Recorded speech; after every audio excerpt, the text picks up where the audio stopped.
dentro da bola.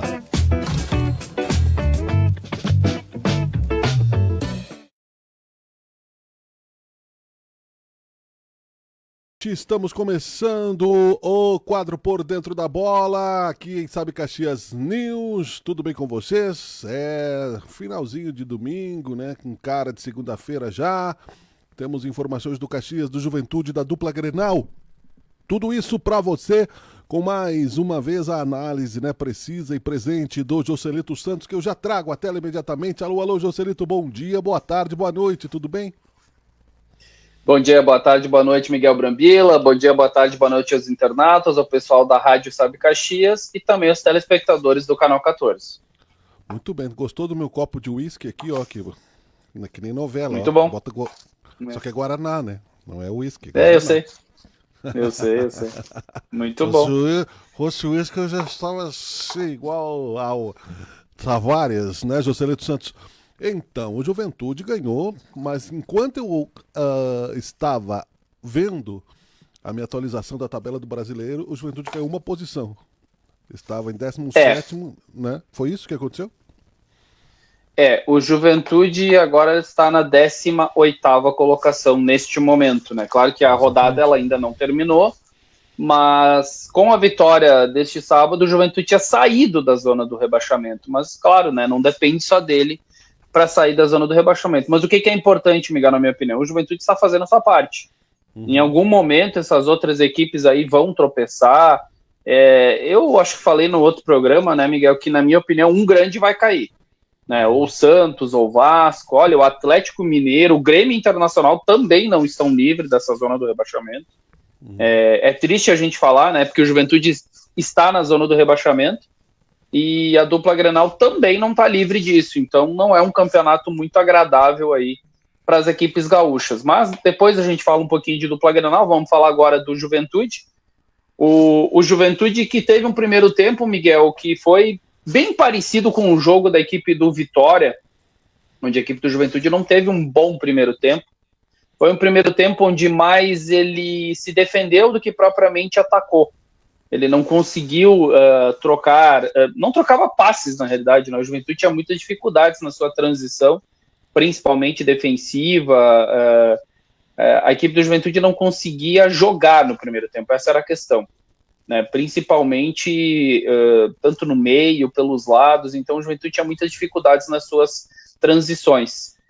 E aí, o primeiro tempo, a equipe do Juventude acabou que não conseguiu jogar. E até o 0-0 naquele momento, Miguel, não era um mau resultado, porque a equipe do Ceará começou a pressionar bastante, começou a botar bola na trave, começou a pressionar a equipe do Juventude em dados momentos. O Wilker Angel teve algumas saídas, como essa aí que está sendo demonstrado agora. O Wilker Angel acabou saindo errado. Então me parecia que o Juventude estava um pouquinho nervoso, tinha mais de 40 mil pessoas no Castelão, né? E me parece que o Juventude estava com essa dificuldade. Teve algumas jogadas como essa também que está demonstrando agora, mas muito pouco no primeiro tempo, muito pouco. O Juventude não conseguiu jogar no primeiro tempo, mas era o Ceará que era muita bola alçada, como mais uma vez está sendo demonstrado aí na tela para que todos vejam. A equipe do Ceará ela alçava muita bola, mas chutou bastante a gol também, de média a longa distância, fez muitas infiltrações na zaga da equipe do Juventude, teve uma reclamação nessa jogada aí de pênalti a favor da equipe da casa, mas foi visto no VAR, e o VAR disse segue o jogo, tudo certo. Mas no primeiro tempo, aí ó, na realidade foi um abraço de amigo ali, né? Os dois se abraçaram, né? Futebol americano, né? Foi um abraço de amigos, assim, vamos se abraçar, vamos todo mundo junto. Então, pode ver, né, Miguel, que no primeiro tempo aí praticamente só dá Ceará, né, Miguel? Eu acho que a estratégia exatamente do Carpini foi segurar o resultado, né? O empate era a vitória, 40 mil pessoas no estádio adversário, ou seja, acabou saindo com um lucrão, né? No finalzinho, foi bem, né? Por que o Juventude saiu bem? É claro que praticamente é aquela história, não, tu assina o 0-0 agora 48 minutos do segundo tempo, tudo certo, assinamos, Mas daí vem o segundo tempo, e assim, ó, um dos melhores jogadores em campo tá aí com a camiseta número 13, Jandrei. O que o Jandrei pegou de bola, Miguel, é uma baita contratação do Juventude. É um goleiro de fato de Série A. Então acredito que foi uma das melhores contratações que a equipe do Juventude fez para essa sequência de Série A. O Batalha jogou, tá sendo demonstrado aí, ele teve algumas dificuldades, principalmente também nessa transição aí de defesa, de ataque, mas é um bom jogador, eu gosto do Batalha, acho que é um atleta que ele pode ajudar e ajudar muito ainda a equipe do Juventude. Olha, eu acabei de falar, olha a baita defesa, isso é uma delas, né? Não sei se vai mostrar, porque isso aí é mais ou menos os melhores momentos, mas teve muitas defesas do Jandrei, o Jandrei foi praticamente ele foi escolhido como um dos craques do jogo. Até essa bola tinha sido foi também para revisão por conta de um possível gol a favor do Ceará, mas também foi pro VAR, né? E a bola não tinha ultrapassado totalmente a linha. Mas a equipe do Juventude no segundo tempo aí sim. Aí com as trocas o Juventude jogou melhor que a equipe do Ceará. E na minha opinião, Miguel, pelo segundo tempo apresentado, o Juventude mereceu sim a vitória, porque o Juventude até antes mesmo do gol, o Juventude já vinha tentando, já era através de faltas, através de escanteios ou mesmo de chutes a gol, de triangulações. O Juventude do segundo tempo não era nem sombra do que foi o primeiro tempo. O primeiro tempo do Juventude foi muito abaixo, na minha opinião, por mais que se tenha essa estratégia, mas a gente vê que o time do Carpini, pelo menos eu falo o time do Carpini porque ele organizou essa equipe, e teve mais coragem no segundo tempo e demonstrou que sim, o Juventude poderia sair de lá com os 3 pontos, como de fato saiu, Miguel. Eu sou pragmático, né? Futebol é bola na rede. Venceu, claro que, né? Tô sendo aqui superficialista, mas venceu, saiu com o resultado, a estratégia deu certo. Tudo bem que jogou mal o primeiro tempo, porque quantas vezes, né, a gente fala aqui, eu até concordo, essa análise tática é importante, ela traz, né, experiência, traz memória da gestão de conhecimento para o clube, mas não ganhou, né? O time evoluiu, tudo bem, evoluiu para derrota, não me serve, né? Aí o gol do Juventude, né, para quem não está vendo... Bonito né? Gol, gol, muito bonito gol. Narra o gol pra quem tá no rádio aí, porque quem não tem gente que não tá vendo. Beleza. Sim, o gol foi muito bonito, foi uma jogada de ultrapassagem no fundo de campo, né, cruzamento do Reginaldo. Reginaldo estava travado pela marcação, mas aí o Mandaca subiu como um centroavante no meio da zaga e cabeceou para baixo do goleiro Bruno Ferreira. Então foi uma cabeçada muito bonita. E o passe ali, Miguel, foi do Igor Formiga. O Igor Formiga entrou muito bem. Ele entrou, como a gente chama, como um contra-lateral, porque eles são 2 laterais direitos. Mas o Igor Formiga também pode jogar por dentro ali, daqui a pouco como um atacante pelo lado, ou próprio um terceiro homem de meio campo. E o Mandaca cresceu muito com a chegada do Carpini, mais uma vez. Então, alguns jogadores que retornaram a jogar, vamos dizer assim, com o gol do Internacional. Gol do Internacional, 5 minutos do segundo tempo, Miguel. Eu estou falando porque como o jogo do Inter ele está acontecendo, a gente vai passar informações também. Tá 2 para o Inter, 1 para a equipe do Fortaleza. O Inter acabou de fazer um gol aos 5 minutos do segundo tempo, foi gol do Vitinho. O Vitinho acabou de fazer o segundo gol. Mas, como eu estava falando, alguns jogadores que acabaram crescendo muito com a chegada do Thiago Carpini, um deles é o Mandaca. O Mandaca ele tinha muitas dificuldades, tanto com o Cláudio Tencati, como o próprio Fábio Matias, e o Thiago Carpini me parece que ele devolveu a confiança para alguns jogadores, e um desses jogadores chama-se Luiz Mandaca, Miguel. O Fortaleza, né, que joga com o Internacional, tá no confronto direto, né, porque se ganhar... Bom, vai para 19. Ele vai 19. Não muda o Juventude, não muda. Agora, Joselito, me admiro a tua profundidade técnica contra lateral, nunca ouvi falar. Eu já ouvi falar de contrafilé. Contrafilé eu sei o que é. Agora, contra lateral, não sei o que é. Isso é novidades, neologismos do futebol mundial. Pois é, como diria meu amigo Marcos Vaz, esse tal de futebol moderno aí. Mas para explicar de uma forma mais simples, São dois laterais praticamente, vamos dizer, próximos, só que tem algumas características diferentes, um complementa o outro, por isso que se chama-se contralateral. Nesse momento o Internacional passaria o Corinthians e o Ceará na tabela, né, que não atualizou ainda aqui. Mas... eu vou atualizar aqui, vamos ver. Ele tá indo, não, deixa eu ver se ele tá indo pro VAR. Não, tá tudo certo. Iria o Internacional ele tá para décimo lugar com 27 pontos. Isso aí, tá atrás de um ponto do Fluminense. O Internacional, vamos ver, do G4, ele tá longe. Tá longe do G4. Do G6 ele também tá meio longe. O Internacional tá meio longe aí da pré-Libertadores que seja. Mas tá ganhando uma equipe que tem que ganhar em casa de uma equipe que tá brigando para não cair, que é a equipe do Fortaleza. Em que pese que o Fortaleza tem um bom elenco, mas esse ano não tá dando liga, então o Internacional não tá fazendo mais que, digamos assim, a sua obrigação nesse momento. Isso aí, quando se fala em elenco, eu lembro de teatro, tu não pode ter um bom elenco que não lembra o texto, né? Daí vai se apresentar mal. Por aí, Joselito Santos, o Juventude, então, né, suspira. Acho que dá para acreditar que não cai, já dá para começar a pensar na sobrevivência. É muito difícil fazer uma análise. E aqui eu não estou em cima do muro, aqui é muito difícil, porque assim, Miguel, o Juventude ele tem uma defasagem muito grande em saldo de gols. Então o Juventude não pode nem pensar em saldo de gols. Infelizmente é o pior saldo de gols do campeonato, é pior que o próprio lanterna da competição. O Sport tem saldo de menos 20 e o Juventude tem saldo de menos 22, ou seja, é muito gol, eu diria que é praticamente impossível o Juventude recuperar esse saldo de gol no Campeonato Brasileiro da Série A deste ano, por conta de diversos, não foi um ou duas goleadas, foram muitas goleadas. Então o Juventude tem que se preocupar com o quê? Com o número de vitórias. Exatamente. Hoje o número de vitórias do Juventude, ele está acima do Vitória. O Vitória da Bahia tem 4 vitórias. E o Juventude tem 6 vitórias. Então é isso que o Juventude tem que se apegar. Desde a chegada do Carpini, é outro Juventude. Então se tu me pedisse assim, o Juventude da forma como está conduzindo, o Juventude não cai, eu te diria que se o Juventude continuar da forma como está, pontuando sempre, muito pouca derrota, eu acredito que o Juventude se mantém sim na Série A. E o critério saldo de gol não dá para contar, né? Já. Nesse é um critério, tem que focar nos pontos. Isso nós tínhamos falado, né?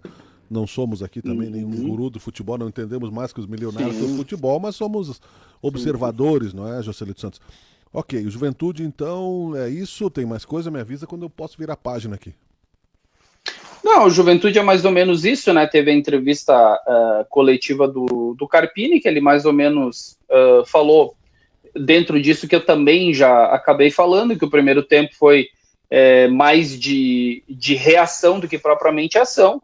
E aí no segundo tempo, sim, ele acabou trocando algumas peças e o Juventude foi mais corajoso, ele colocou Matheus Babi, colocou o Enio, colocou o próprio Igor Formiga, que para mim foi um dos destaques também do segundo tempo.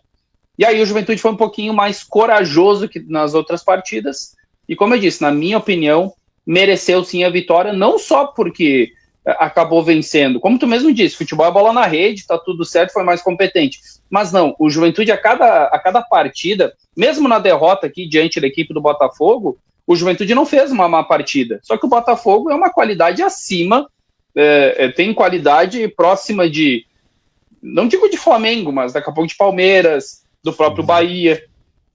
É uma equipe que tem muito investimento lá com o John Textor, né? Então, sim, o Botafogo tem muito mais qualidade que o Juventude atualmente. Então, se sobressaiu a qualidade do Botafogo em cima do Juventude, mas o Juventude não fez uma má partida. Então, o que eu vejo, o Juventude, ele tá numa ascendente.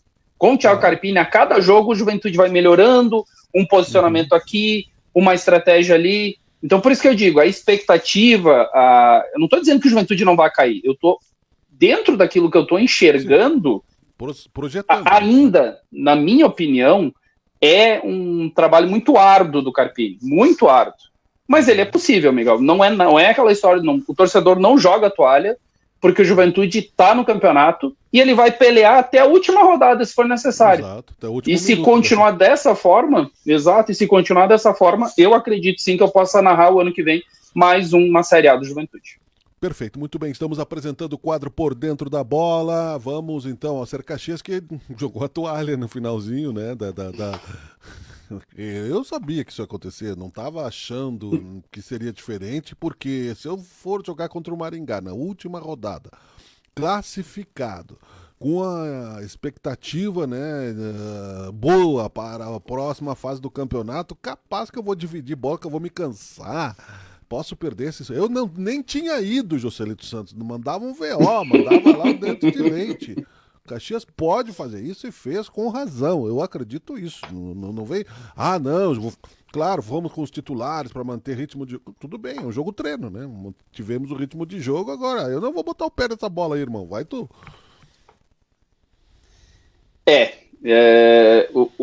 Tudo isso que tu falou, eu acabei observando também, porque foi uma tarde interessante, né? Porque eu tinha que dividir o jogo do Juventude e o jogo do Caxias, porque o jogo do Juventude começou às 4, aí assisti todo o primeiro tempo da equipe do Juventude ali, ok, consegui analisar, mas daí veio o primeiro tempo do Caxias em concomitante com o segundo tempo do Juventude. Então era um olho no peixe, um olho no gato. Então a gente vai tentando observar as duas equipes aqui, até para fazer uma análise coesa, né, de poder analisar as duas partidas.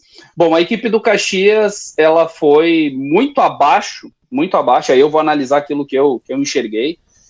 O Caxias, desde o jogo do Tombense, o Caxias não conseguiu mais entrar em campo, e aí vai nesse fator que tu falou, em relação a já estar classificado, já ser o primeiro colocado, dar aquela relaxada, digamos assim.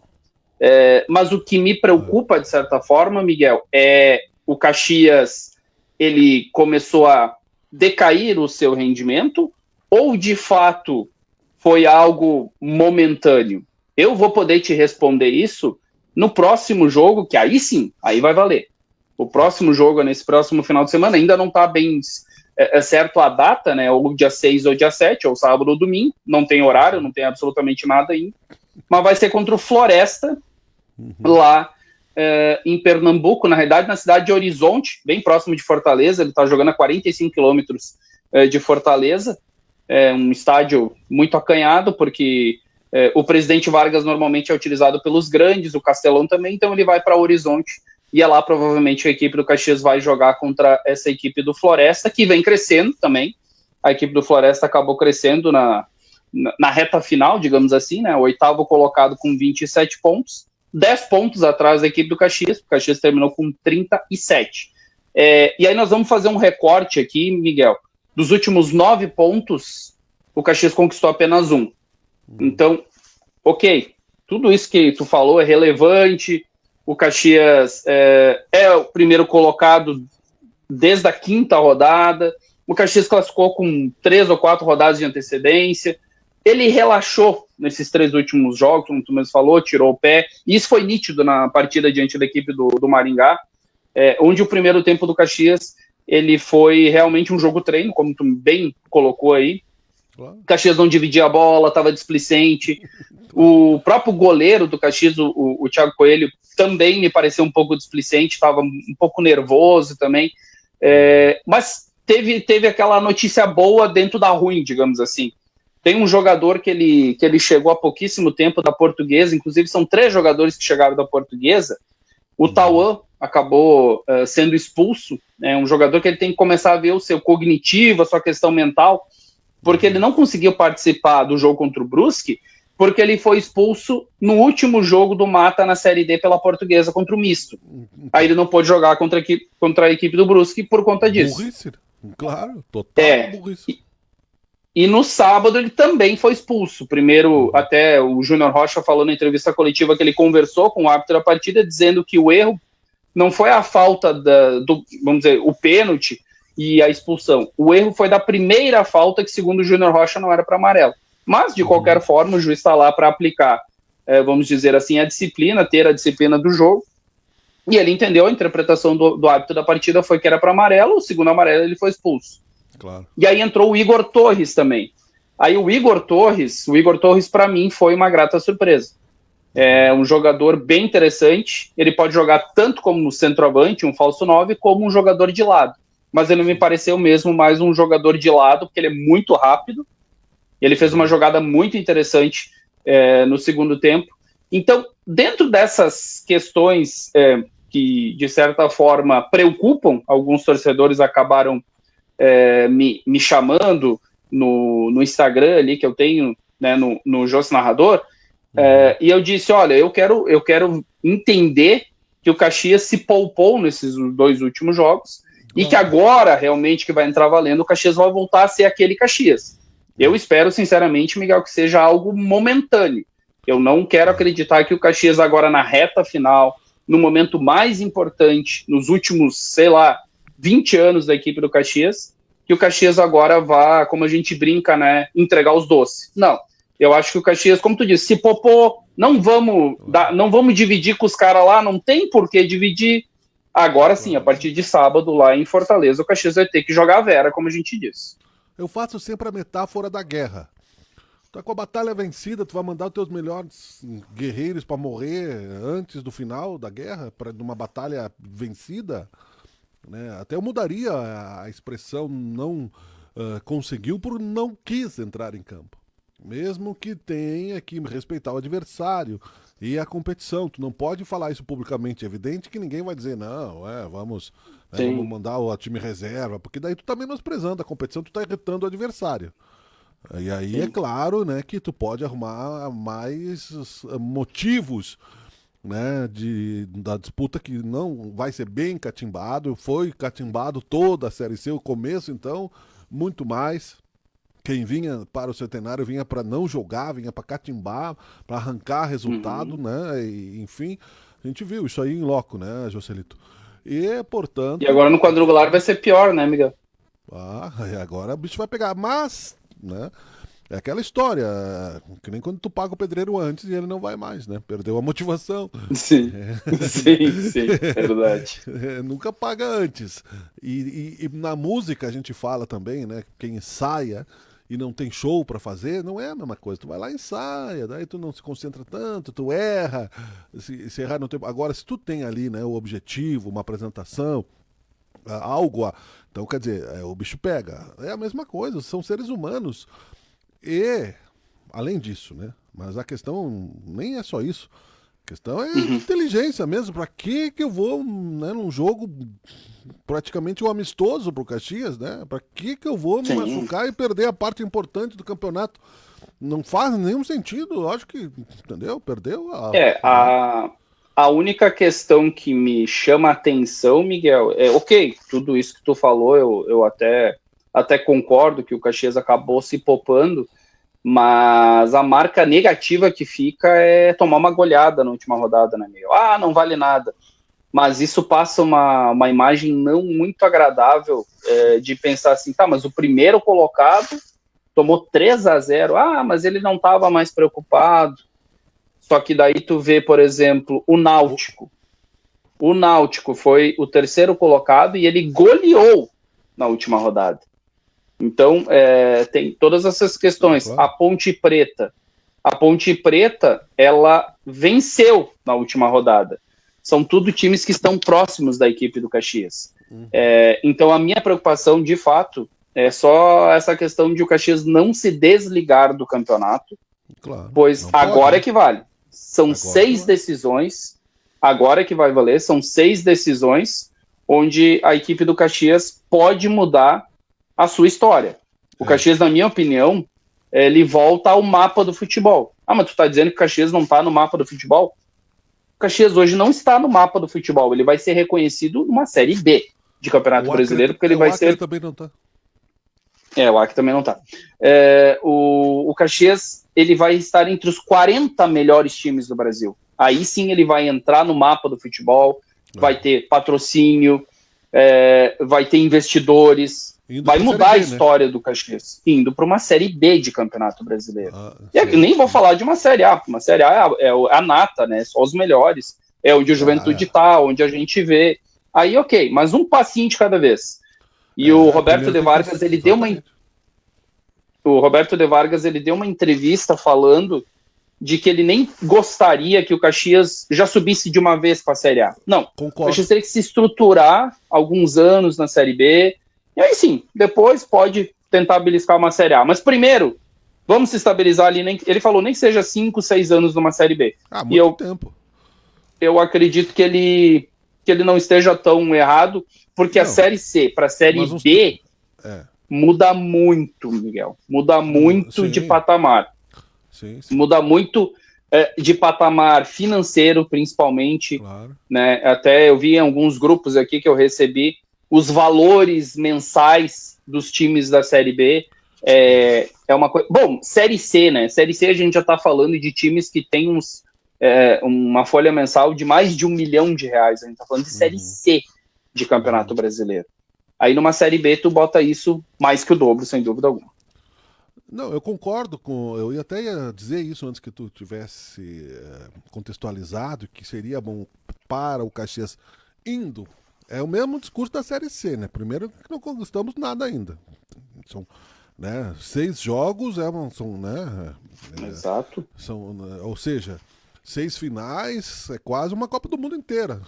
Se for ver, são 7 jogos para te ganhar uma Copa do Mundo quando chega. Então quer dizer, vamos devagar com a primeira fase de uma Copa Libertadores. Então tá, tudo bem. Subindo, sim, eu acredito que seja seja prudente manter o discurso humilde para não voltar para trás, para se fixar. Mas 6 anos eu acho muito tempo, quase uma década. Eu acho que o Caxias pode ser mais ambicioso que isso, né? Para se estruturar mais rapidamente, sabendo das dificuldades, colocar perspectiva. Hoje o Caxias é um time, né, que tem perspectiva, que vale a pena acreditar numa possibilidade de investimento, né? Enfim, não vamos falar desse ano que vem é outra coisa, não vamos, até vou bater na madeira aqui, porque ano que vem vamos pensar em Série A, aliás, Série B. Passar para a Série B, depois a gente pensa o resto. A gente tem que... caxiense, né? Juventude na Série A, Caxias na Série B. Esse é o nosso discurso, né, José? Sem dúvida, sem dúvida.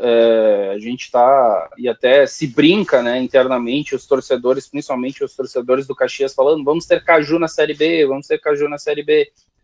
Eu, sinceramente, espero que não. Eu quero continuar narrando os jogos do Juventude contra o Flamengo, contra o Corinthians, contra o Botafogo. E aí sim, o Caxias pode vir aí jogar. Eu já estou começando até a observar alguns times da Série B, porque, como tu mesmo já falou, né, alguns programas atrás, o acesso do Caxias é uma realidade, não é mais um sonho, uma coisa absurda. Não, está mais perto do que a gente possa imaginar. Vai depender muito da competência do Caxias. Se o Caxias continuar competente como estava até aqui, o Caxias é um forte favorito, sem dúvida, não só acesso.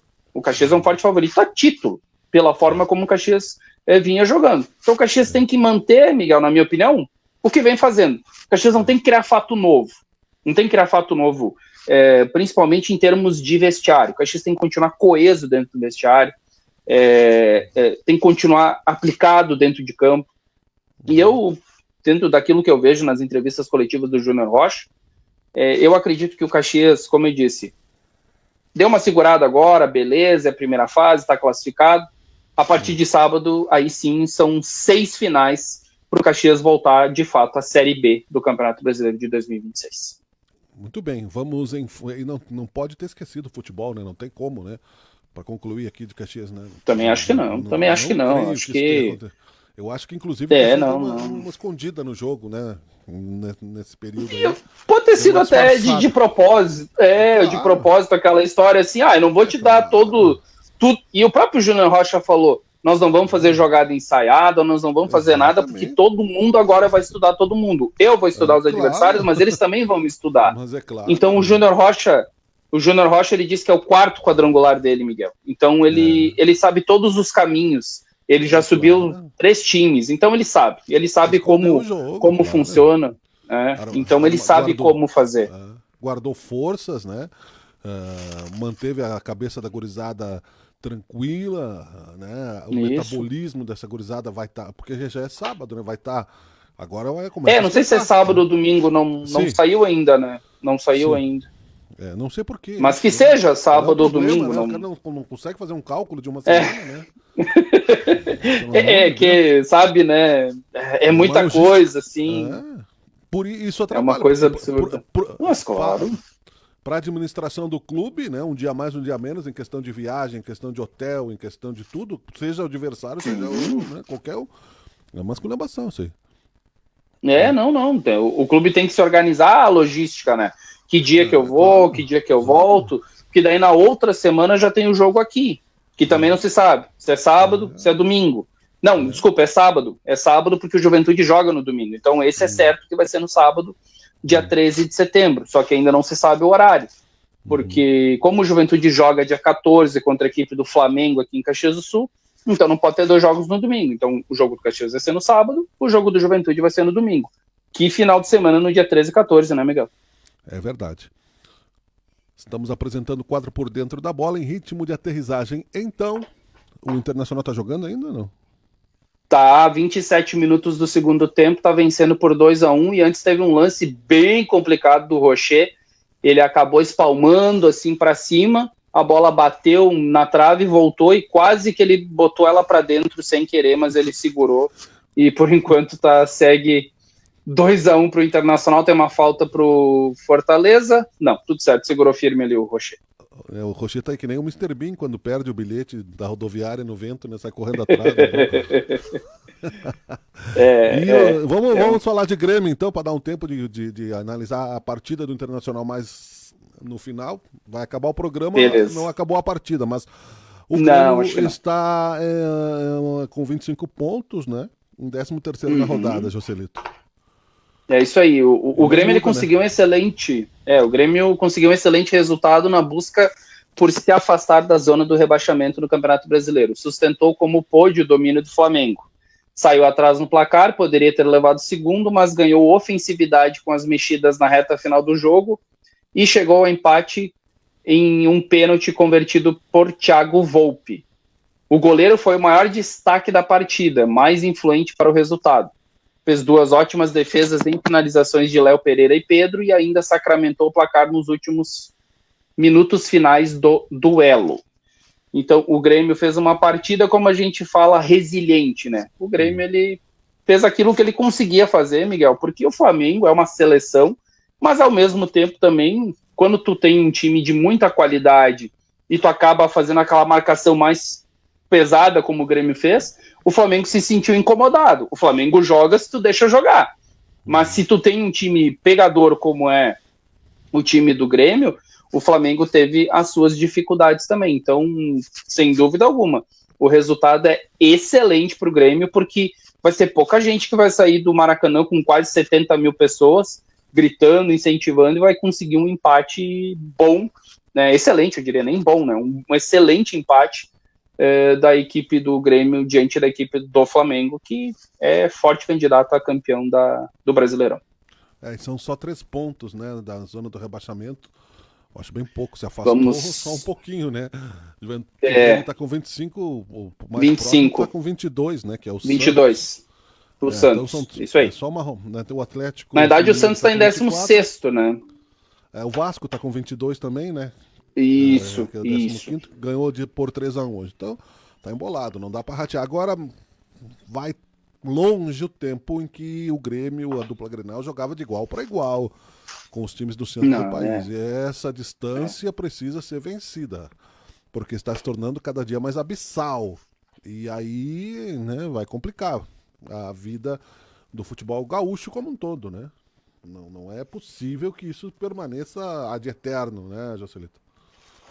É aquilo que eu falei lá no início, né, quando eu disse que o Grêmio Internacional eles têm que ficar atento à zona do rebaixamento. Hoje o Grêmio tem que ficar um pouquinho mais atento, porque ele está a 3 pontos, mas o Internacional ainda não está totalmente livre, né? O Internacional está a 5 pontos apenas da zona do rebaixamento, então são um pouco mais de 2 jogos. Então o Internacional ele tem que... Até porque o Inter e o Grêmio, agora eles só têm o Brasileirão.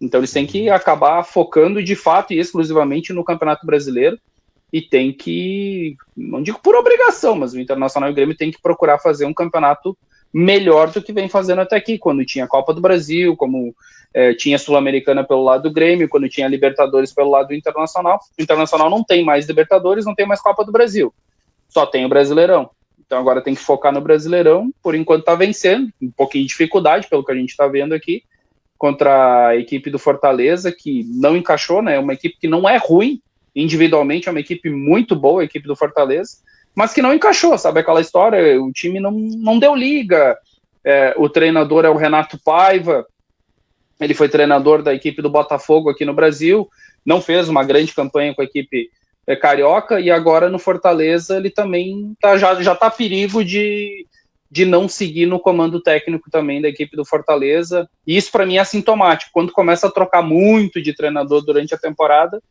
é sinônimo de rebaixamento.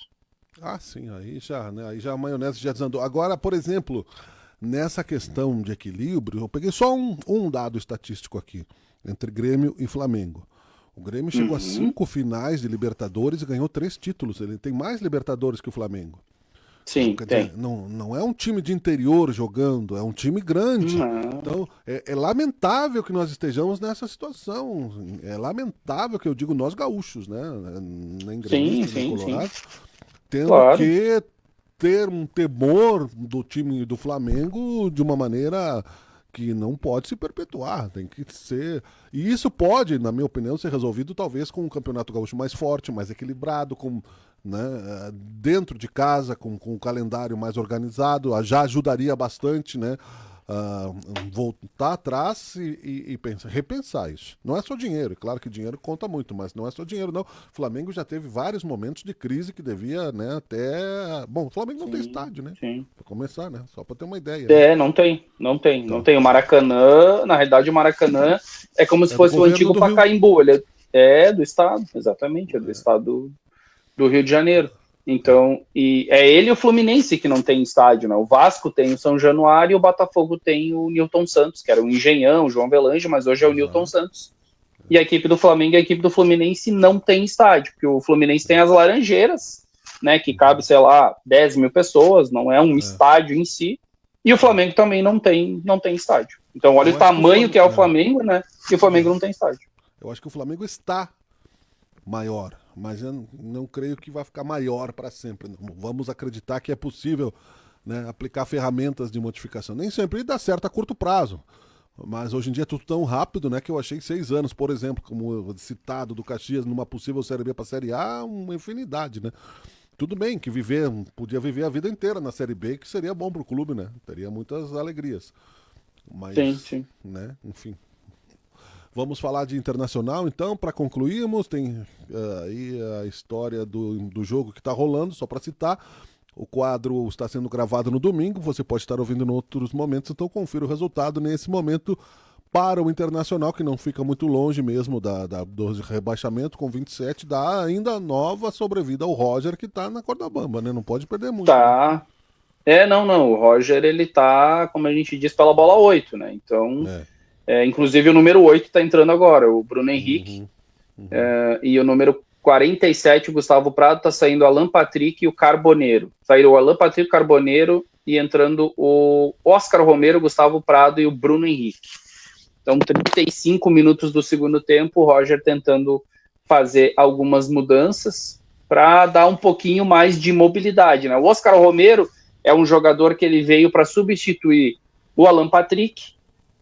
O Gustavo Prado é um menino da base, mas é um jogador muito rápido, de muita força, chuta de média e longa distância. Também, geralmente, quando ele entra, ele faz boas partidas. E o Bruno Henrique é um jogador que ele acabou perdendo espaço, mas é um volante que ele jogou muito tempo fora do país e também, principalmente no Palmeiras, aqui no Brasil. Eu acreditava que era uma boa contratação. E agora ele veio para ser mais, um jogador mais de combatividade ali no meio, porque o Internacional estava, um pouco que eu estava conseguindo acompanhar, o Internacional estava perdendo o meio ali, a equipe do Fortaleza estava ganhando a segunda bola e estava chegando um pouquinho mais. Então, pelo que eu entendi, o Roger quer ganhar essa bola no meio campo e ter velocidade com o Ener Valencia, que acabou entrando no lugar do Ricardo Matias, e também o Gustavo Prado saindo, o Carboneiro, tendo 2 jogadores mais aproximados ali de velocidade na frente. Falando aqui, né, da estática tabela, nesse momento, mantendo-se o resultado, nesse meio da tabela, todo mundo meio embolado, um novo tropeço do Fluminense, que seja um empate. E uma derrota do Bragantino já joga com uma vitória, o Internacional pode chegar ao 8º lugar na próxima rodada, né? Então, veja, assim como pode cair lá para a zona do rebaixamento, pode subir para o 8º lugar, né? Com É, essa, e o, com esse cálculo, né, matemático, com sorte, né, é, vamos o, dizer. Porque... o próximo jogo é aquele jogo assim que o Internacional gosta de jogar, que é contra time grande na casa do adversário. É o Palmeiras, no dia 13 de setembro, às 6h30 da tarde, lá no Allianz Parque, em São Paulo. Então é um jogo bem interessante para a equipe Difícil. do Internacional. Muito difícil, mas é um jogo que o Inter Terceiro lugar. gosta de jogar.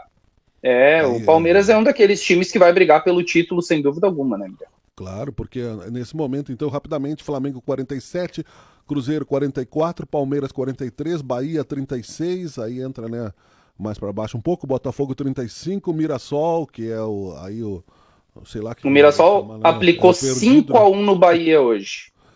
Pois é, tu vê, né? E o Lá no Bahia que é o Maião, quarto, lá né? no Campos Maia. E o Bahia tem um bom time, mas hoje aplicou 5-1 no Bahia. Esse É aquela Mirassol coisa, aí é a grata surpresa da Série A. grata surpresa, mas é aquela coisa que acontece, já aconteceu com outros clubes, né? Com São Caetano, que depois acaba desaparecendo, né? Não tô dizendo que vai acontecer, talvez não, Eu até acho que mas, não. Até acho que não. mas no momento ele é um peixe fora d'água, né? Sim, sim, totalmente, totalmente.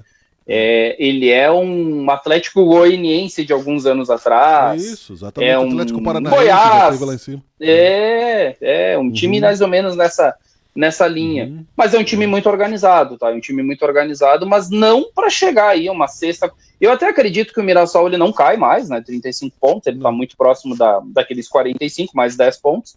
Mas não acredito que ele vai brigar por Libertadores. Eu posso estar aqui falando uma grande besteira. Mas eu acredito que o Mirassol vai ficar entre daqui a pouco os 10, 12 melhores do campeonato. Porque agora, né, Miguel?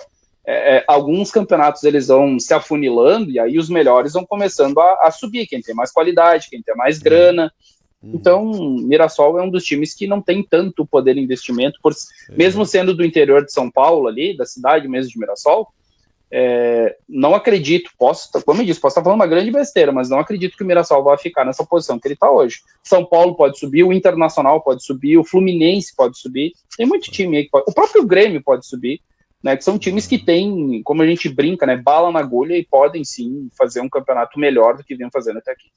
E são times, esses que nós citamos, que acabam apostando todas as fichas no campeonato, conseguem, né, algum protagonismo, mas não se mantém por muito tempo. Eu digo 2 ou 3, 4 campeonatos, Sim, depois somem, né, dessa. sim. Né? O Juventude se mantém milagrosamente com esforço hércules, mas não está nesse É. rol que nós falamos do São Caetano, que foi já, né, de brilhar os olhos, do Atlético Paranaense, desses aí que nós falamos, né?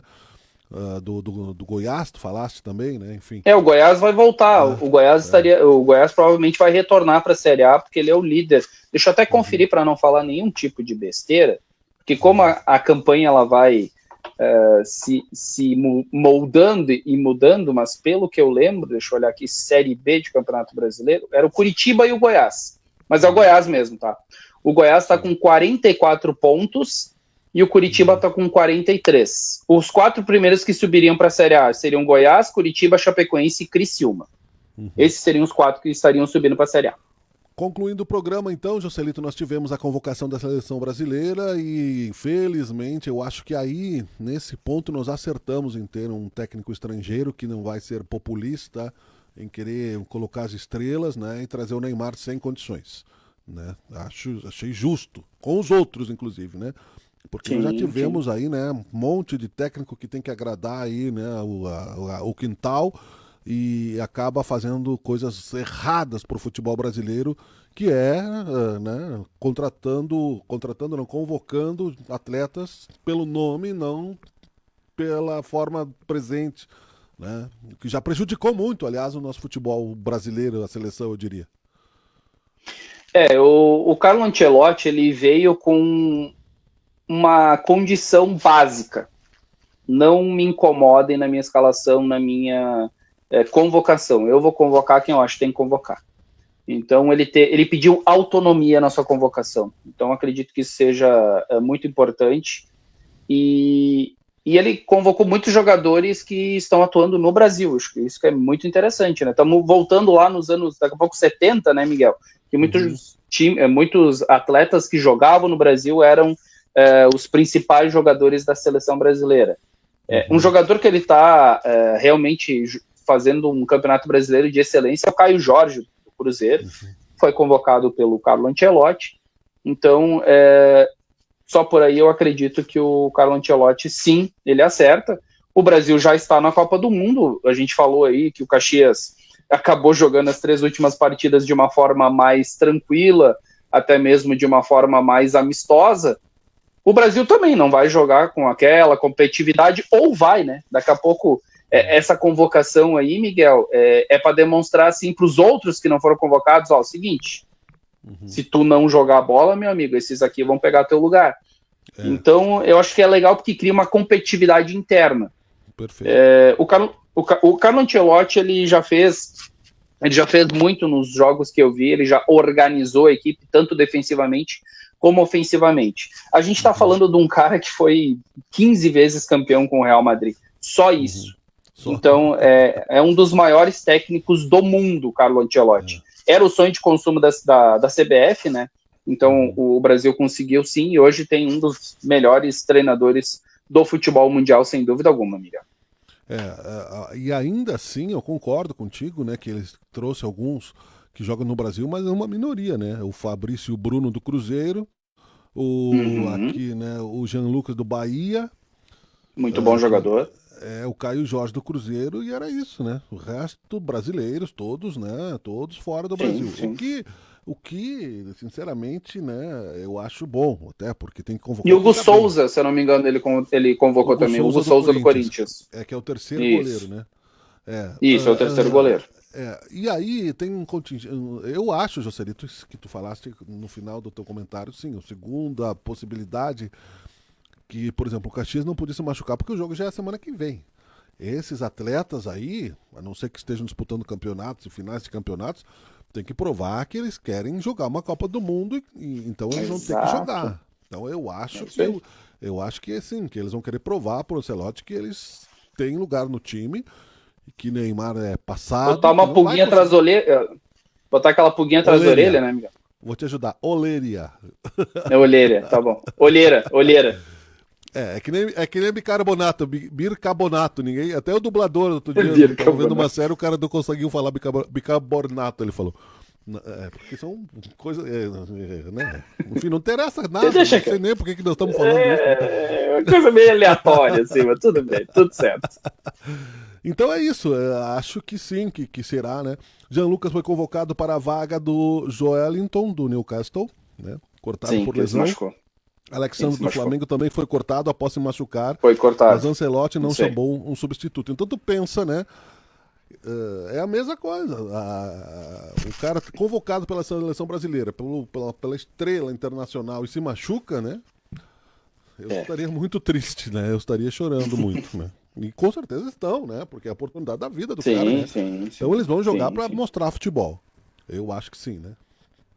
Eu acredito que sim, como eu disse, vai criar uma competitividade interna e daqui a pouco tu dá mais opções para um treinador que vai ter uma Copa do Mundo muito difícil, vai ser uma das Copas do Mundo, na minha opinião, mais equilibrada dos últimos anos, com seleções excelentes, e eu acho que a seleção muda sim o seu patamar com o Carlo Ancelotti, não só o Carlo Ancelotti, mas ele é um treinador que ele traz um certo respeito sim para as outras seleções, até mesmo porque, poxa, tu vai olhar para uma seleção brasileira, Carlo Ancelotti na Copa do Mundo, sim, eles vão olhar para a seleção brasileira de outra forma. E o Vini Júnior não tá, por quê? O Vini Júnior, ele tá ainda se recuperando, né, de ritmo de jogo, o próprio Rodrigo, ele falou isso em entrevista coletiva, inclusive o Carlo Ancelotti. Na minha opinião, ele tá fazendo mais ou menos como o Júnior Rocha, que não levou alguns jogadores do Caxias, porque popou para colocar realmente quando vai importar. Como eu te disse, eu acredito que ele tá dando um recado também para alguns jogadores, é o seguinte, ninguém aqui tem cadeira cativa, não. Eu vou testar, eu vou convocar quem eu acho que tem que convocar, e se vocês forem melhor, vocês vão continuar, se vocês não forem melhor, vocês não vão vir. Então eu acho legal porque daí ele mexe um pouquinho com aquela história, não, eu sou Vini Júnior, eu sou Neymar, eu sou... Não tem isso, não tem cadeira cativa aqui, meu amigo, vai jogar bola, quem tem que jogar bola? Quem são os melhores? vão jogar. Quem não é melhor, não vai jogar. É assim que funciona o futebol. Muito bem, Joselito Santos, muito obrigado mais uma vez. É por isso que nós estamos aqui com mais uma edição do quadro Por Dentro da Bola, que já se torna tradicional por toda a plataforma e também para os nossos internautas, ouvintes da Web Rádio Sabe Caxias, o nosso rádio portal que cresce também todos os dias. Até o próximo programa. Valeu, Miguel. Um abraço para você, um abraço para todos. E a gente se vê na próxima edição, falando mais da equipe do Caxias, né? Porque a equipe do Juventude e Grêmio Internacional vão folgar por conta da data FIFA. Mas o Caxias vai estar aí muito forte, né? Porque são 6 finais. Agora o bicho vai pegar. Agora não tem. Valeu, um abraço, Miguel. Valeu, um abraço, tchau, tchau. É o quadro Por Dentro da Bola. Um abraço a todos, até o próximo. Tchau, tchau. Por Dentro da Bola.